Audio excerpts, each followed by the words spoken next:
Happy Monday, June 26th is the last one of the year. Going into the second half of the year, but these are the last few days, and I hope you're enjoying this last week of the 6th month. Anyway, we have a book by, I tell you, a prolific author. He was born around, I think, 1916 and died in, I believe, 1983. So I think he was around 67 years old. He was a Jewish man, and he changed his name, and he's most famous for his book that was the New York Library's most checked out book, A Snowy Day. Yeah, it's a popular children's book. Well, anyway, this is Louise's Search by Ezra Jack Keats. Yep, he was awarded a Caldecott Honor for Goggles and the Caldecott Medal for the Snowy Days. So he wrote and illustrated. To get a Caldecott, you have to be a great, artist who pushes the envelopes and have perfected your craft. And we're gonna delve in. Nobody notices a kid around here. At least that's what Louis thinks when he goes in search of a father. He walks through his neighborhood looking at all the people, but he can't find anyone who looks right for the job.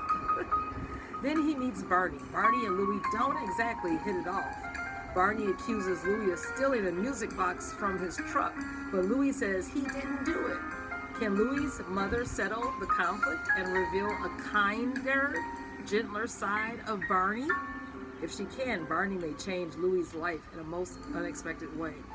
Something else about Ezra Jack Keats: he never married, didn't have a family of his own.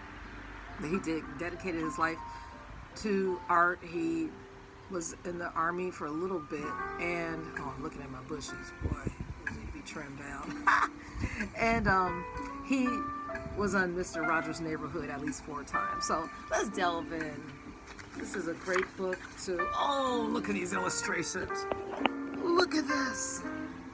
Whoa, that's what we're talking about. Look at this in the 60s and 70s. Oh, that's beautiful.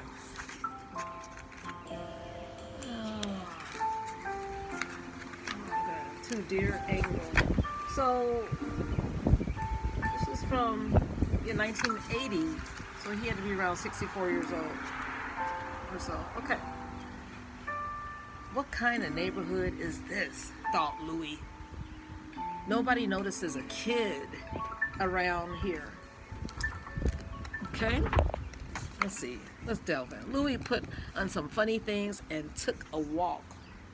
Maybe someone would notice him, someone he'd like for a father. You think you want him for a father? Don't judge someone by how they look on the outside. Oh, look at that. He used collage. Look, mixed media. Oh, wow. He really experimented. And the thing about it is, his father was, I think, he was a blue collar when he was young, and his father didn't really acknowledge his artistic talents because he didn't want Ezra to grow up being a struggling artist and broke. So in the background, his father would support him on a down low with his painting abilities. Like, he would buy him little tubes of paint from his earnings. But his father had a heart attack, and he never saw the accolades and the heights that Ezra was able to climb to in his artistic career. He died the day before his high school graduation. But something beautiful happened when they looked at his father's wallet after they recovered the body. There was a small newspaper clipping announcing Ezra's award, that he was getting this prestigious art award. So the point is, his father did find out inadvertently that his son climbed to great heights, but I I guess he just didn't acknowledge it. So maybe this has something to do with fatherhood subconsciously. Maybe Ezra's writing about that. Oh, let's see. I don't know. Oh, look at these old-fashioned curlers, hair rollers. Louis passed quite a few people. He looked them over and walked on. It's like, are these people father material or parent material? Look at this.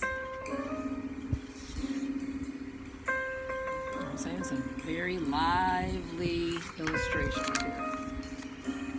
People were going up and down and in and out. He wanted to say something to them, but they were too busy. Like a Monday in the summertime, like today. Louis walked backward, still looking at them. He bumped into a man carrying a big cake. "Watch where you're going," the man yelled. "Watch where you're going." Louis turned around and walked forward. Look at the bakery. Yummy. Okay, people were just doing what they needed to do. He saw a truck piled high with old furniture. As he got closer, something fell off. Louis picked it up to put it back. It began to play music. See this? Look at the items in this truck. Old horse, rocking horse, lamp, old grandfather clock, portrait, chairs, furniture. And he has his music box. The man in the truck turned around. He looked terrible. "Hey!" he yelled. "What are you doing with that?" Louis was so scared he couldn't speak. Wow, doesn't he look like Van Gogh? I mean, look at all the colors. Well, you know Van Gogh was a redhead, but it reminds me of Van Gogh's self-portrait. He made at least a dozen of them. He would just look in the mirror and go to town. The man jumped off the truck and chased Louis. "Come back, you little crook!" Oh my goodness. Look at this. Oh. Louis fell. The man stared down at him. "You stole it," he shouted. "Where do you live?" "No, I didn't steal it," Louis cried. "Ow, ow, my foot!" Louis pointed to where he lived. There's the music box. Oh. They went into his house. "Louis, what happened?" his mother gasped. "And who are you?" "Your son's a crook." "What? Impossible." "He's the best boy in the world." "Oh, that's so precious and special. That's special." "Ow, ow, he broke my foot," Louis cried. "Really? You're still standing on it? And what's that music I hear?" She's still in her chair. Louis saw that he was still holding the box. He dropped it. Bang! It stopped playing. Okay, Mom. She gonna still sit down. So they're arguing. "Now you broke my beautiful music maker," the man boomed. "You'll pay for this." The house got quiet. "Well, what are you going to do?" the man shouted, shaking his fist in the air. I need to put more emphasis on that. "Well, what are you going to do?" Yeah, that's more like it. The whole room shook. The music box began to play. You can see Mom is still calm, sitting down next to her tea set and her beautiful Tiffany lamp, I must say. Gorgeous. Great book so far. Oh, look at this. Look at this. If you look closely, probably his palette was full of the rainbow. Now we know that this man probably didn't have blue eye makeup on, but just for added effect. The man looked around, surprised. You know what? That thing never played like that for me before, said the man. Oh, so he was pleased. See? And you blamed Louis, his mother said. If I know him, he was only trying to put it back. Louis nodded. Well, in that case, I'm sorry, the man mumbled. He picked up the box and started to leave. Then he turned around and said, since it plays so good for you, Louis, why don't you keep it? Here's the wind-up key. Louis jumped up and down. His foot felt fine. By the way, said the man, my name's Barney. And he bowed a little. My name's Peg, and of course you know my son Louis. Hello, said Louis. Do you have a boy of your own? Nope, just me and my business. Would you like a cup of tea? Asked Peg. Oh, this is turning out to be a very precious but special story.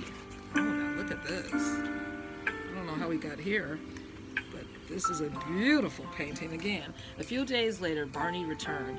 He took them in his truck to the waterfront. Barney knew just about everybody.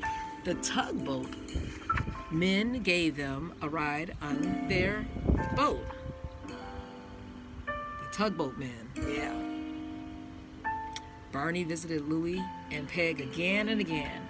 Then one Sunday, at the end of summer, hey, we're talking about summertime. Oh, look at this. Look at this. Barney and Peg got married. Oh. They had a wonderful wedding and all their friends and neighbors came. Isn't that beautiful? Ha ha ha. And Barney got his dad. Barney's wonderful things. What a beautiful story. I tell you, it wound and man. So look, you never know. You never know. And I admired Peg. She was calm, she was positive, and she was peaceful. And things turned around. She spoke up for her son. She said, if I know my son, he's like this, and he did this, and he didn't mean to do this. Oh, that tells us to be like Peg. Let's take up for those who have less than us. Let's think the best of others. Let's be optimistic. And I tell you, you might have a Barney come in your life. All right. Enjoy the summer day and celebrate each moment with great colors.